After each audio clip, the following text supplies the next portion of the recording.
She laughed to her friends. He pays for Netflix and Hulu. Meanwhile, I watch them with my ex every night. I just smiled, but when she logged in later, the username on the account made her drop her remote. It was a Saturday afternoon, and I was in my workshop in the back of the garage, meticulously sanding down a piece of reclaimed oak for a coffee table I was building. The garage side door was propped open for ventilation, and their voices drifted out from the back patio, clear as a bell in the quiet afternoon air. I'm 35, I run a custom furniture business, and I own my house. My girlfriend, Megan, who is 31, moved in about 8 months ago. She'd been laid off from her marketing job and was trying to launch a freelance consulting business. I told her not to worry about rent or bills until she got her business off the ground. I figured I was just being a supportive partner. I make a good living, and I wanted to give her the space to pursue her dream without financial stress. I never saw it as enabling. I saw it as a temporary investment in our future. Her friend, Jessica, must have asked her something about her ex, Liam. I heard his name and my ears perked up. Megan had always been vague about him, just saying he was a mistake from her early 20s. "Oh my God, Liam is hilarious," Megan said, her voice dripping with amusement. "It's so funny. We have our little routine now. He comes over on Tuesdays and Thursdays when Jake works late." A cold knot formed in my stomach. I put down the sander and walked silently to the side door, staying just out of sight. "Doesn't Jake get suspicious?" That was her other friend, Carly. "Jake?" Megan let out a short, sharp laugh that cut me deeper than any insult. "He has no idea. He's so wrapped up in his dusty workshop, he barely notices what day it is. The best part is, he pays for everything. The Netflix, the Hulu, the ridiculously expensive intranet. Liam and I just binge watch all the new shows together on Jake's dime." "It's perfect," Jessica chimed in. "So he pays for Netflix and Hulu, and you watch them with your ex every night?" "Basically," Megan said, and they all erupted in laughter again. "Liam calls him our official sponsor. It's our little inside joke." I stood there, hidden by the doorframe, and the world just shifted. It wasn't just the cheating. It was the casual, brutal disrespect. The mockery. The fact that my hard work, the very thing that provided the comfortable life she was enjoying, was the punchline to their little joke. I wasn't a partner to her. I was a utility. A provider to be used and laughed at behind his back. The anger was there, a white-hot flash. But something colder and calmer took over almost immediately. I didn't storm out there. I didn't yell. I just backed away from the door, my movements silent and deliberate. I walked back to my workbench, picked up my phone, and smiled. It was a grim, thin smile, the kind you see on a man who has just declared a war that his opponent doesn't even know has begun.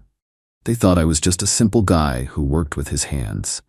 They were about to find out how methodical and precise those hands could be, even on a keyboard.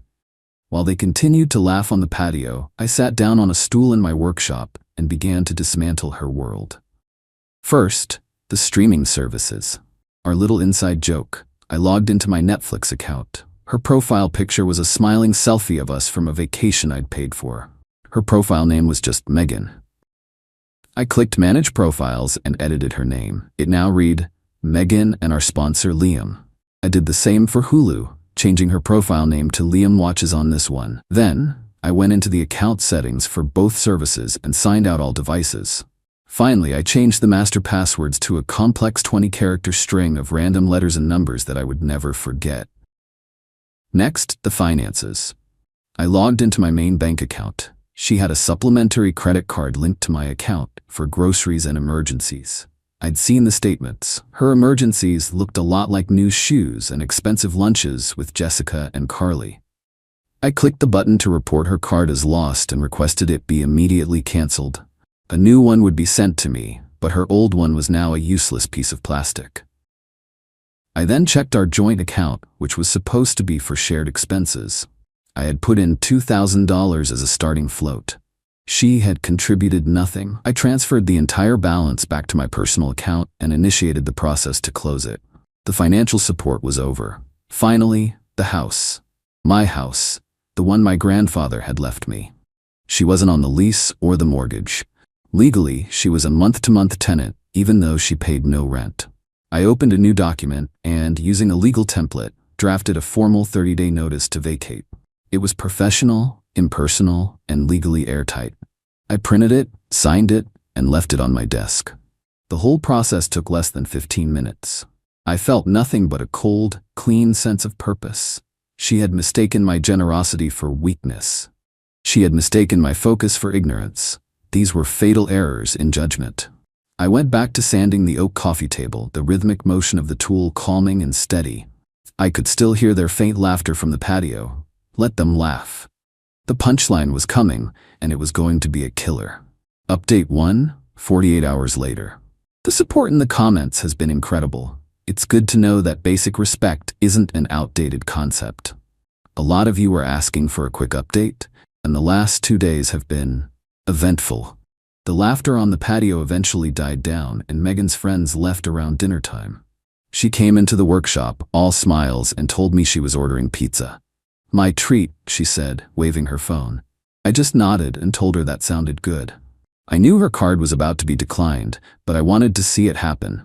I followed her inside and sat at the kitchen island watching her tap away at the food delivery app. I saw the exact moment it happened, the slight frown. The way she tapped the confirm payment button again, a little harder this time. The flicker of annoyance in her eyes.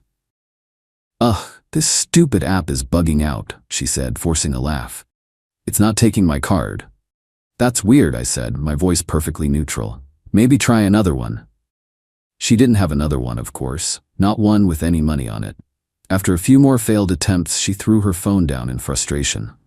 "Whatever, I'll just use your card. What's the number again?" "No," I said. She looked up, surprised. "No? What do you mean no? I'm hungry. I mean no, I'm not paying for the pizza." The confusion on her face was a sight to behold. This was a new script, one she hadn't rehearsed. "Why are you being so weird?" she asked, her tone shifting from annoyed to accusatory. "I'm just not feeling like a sponsor tonight," I said, letting the word hang in the air between us. Her face went pale. She knew. I don't know how, but she knew that I knew. She didn't say another word, just turned and walked into the living room. I heard the TV turn on. I went back to my workshop. The real explosion came about an hour later. I heard a shriek from the living room, followed by the sound of something hitting the floor. I walked to the doorway. She was standing there, staring at the TV screen, the remote lying in pieces on the floor where she'd dropped it.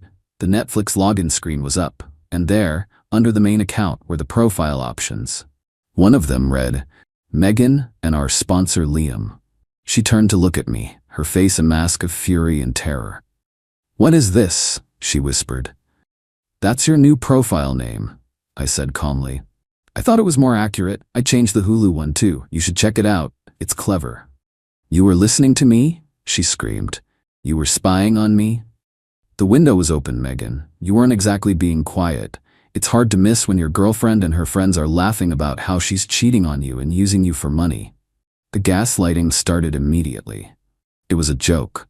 I was taking it out of context. I was insecure, controlling, the same lines she'd probably used on every man she'd ever wronged. I didn't argue. I didn't raise my voice. I just let her spin, let her exhaust her arsenal of excuses. When she finally paused to take a breath, I walked over to my desk in the corner of the room, picked up the envelope I'd prepared, and handed it to her. "What's this?" she asked, her voice trembling. "It's a 30-day notice to vacate the premises," I said. "Legally, you're a tenant. I'm terminating that tenancy. You have until the end of next month to remove your belongings from my property." She stared at the paper, then at me, her eyes filled with a mixture of disbelief and hatred. "You can't kick me out. I live here." "You lived here," I corrected her. "Your stay is over. Your card has been canceled, and our joint account has been closed. The sponsorship has officially ended." She lunged at me then, trying to hit me, claw at me. I just sidestepped her, holding up my hands. "Don't, Megan. Don't make this uglier than it already is." She collapsed onto the couch, sobbing. They weren't tears of remorse. They were tears of frustration. The tears of a con artist whose mark has just walked away from the table. The calls started the next day. Her mother called, screaming at me for throwing her daughter out on the street.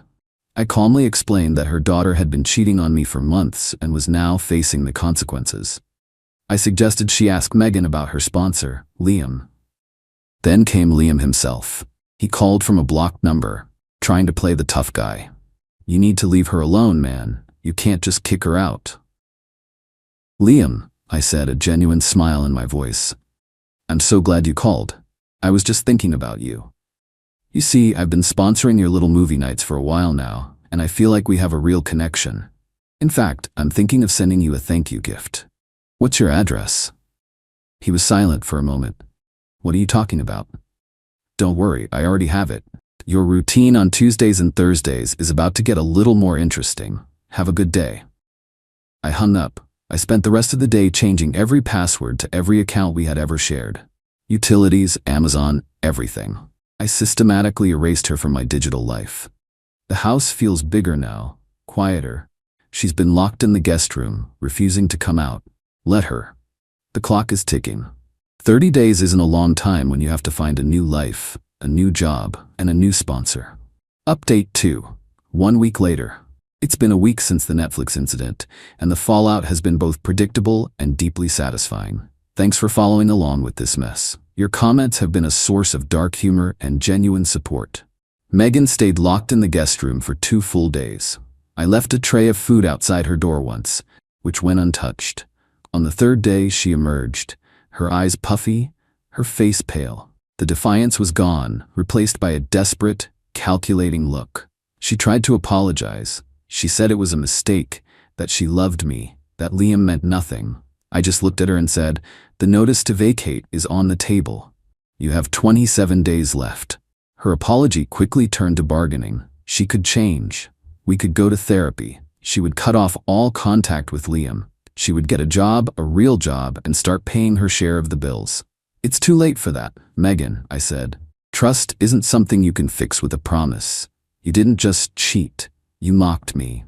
You and your friends laughed at me. There's no coming back from that." The move out began in stages. She called Jessica and Carly to help her pack. They arrived looking like they were attending a funeral, refusing to make eye contact with me. I just stayed in my workshop, the sound of my tools providing a steady, industrious soundtrack to the end of my relationship. Now, about Liam. After our little phone call, I did send him that gift. I found a local bakery that makes custom gift baskets. I ordered their biggest one, filled with expensive snacks, wine, and a fancy popcorn maker. I included a gift card for a local movie theater. The note I had them write was simple. To my favorite co-star, thanks for all the great nights. Sorry our show got canceled. From your official sponsor. I had it delivered to his workplace. He's a junior account manager at some downtown firm. I can only imagine the questions he got from his colleagues and his boss when a massive gift basket arrived for him with that note. The fallout was immediate. Megan told me, during one of her tearful pleading sessions, that Liam went ballistic. He called her, screaming that I was a psycho and that she had dragged him into her mess. He accused her of telling me about him. He wasn't the brave protector anymore. He was a terrified coward, worried about his own reputation. He told her to lose his number and never contact him again. Her escape plan, her backup man, had evaporated at the first sign of trouble. The friends, Jessica and Carly, have also been dealt with in a more subtle way.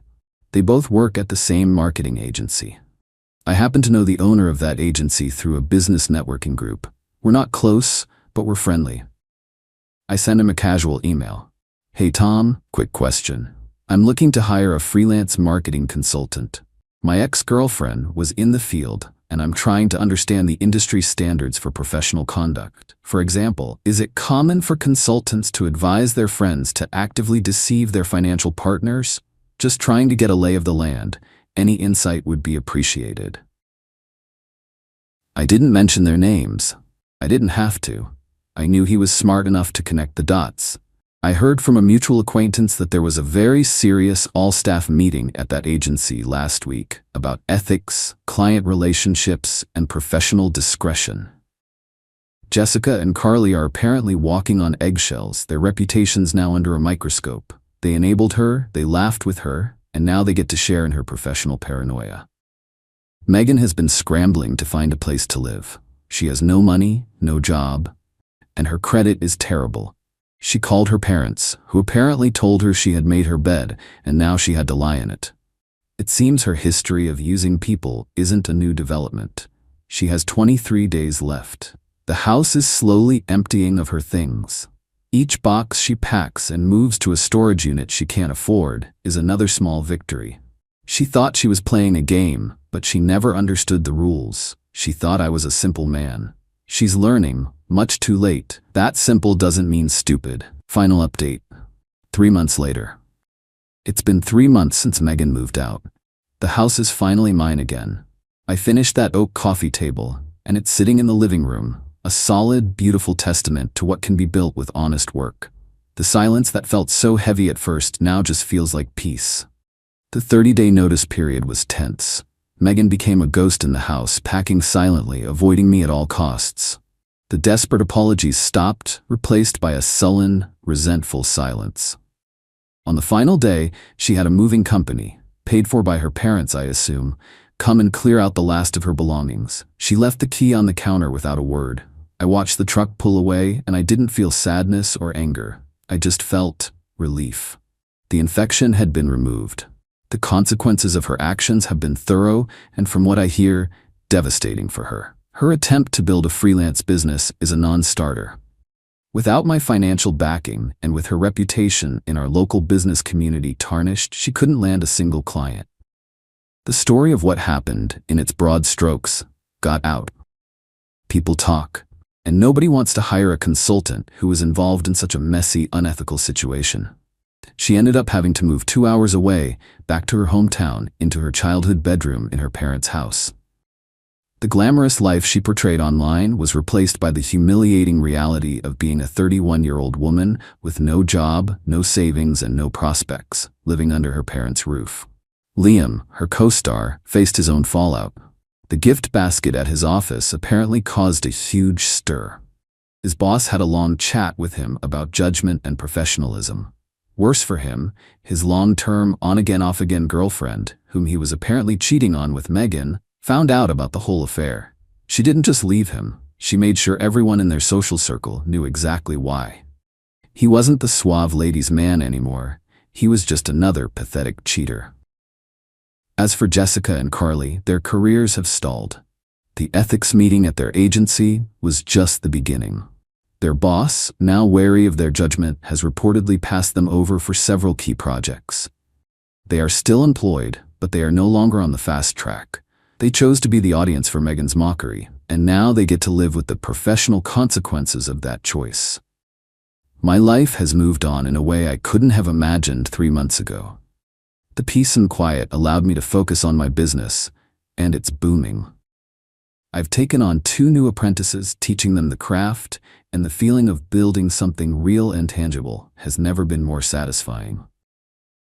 I did get one final communication from Megan about a month ago. It was a long, rambling email. It was the apology she should have given on day 1. She said she was sorry, that she was insecure and foolish, and that she had thrown away the best thing that had ever happened to her. She said she was in therapy. She ended the email by asking if I could find it in my heart to give her a second chance. I thought about it for a whole 5 minutes. I thought about the laughter I heard from the patio. I thought about the words official sponsor. I thought about the casual, cruel disrespect. I typed a 1-sentence reply. I wish you the best in your new life. Then I created a filter to send any future emails from her directly to the trash. The revenge was never about destroying her. It was about reclaiming my life, my home, and my self-respect.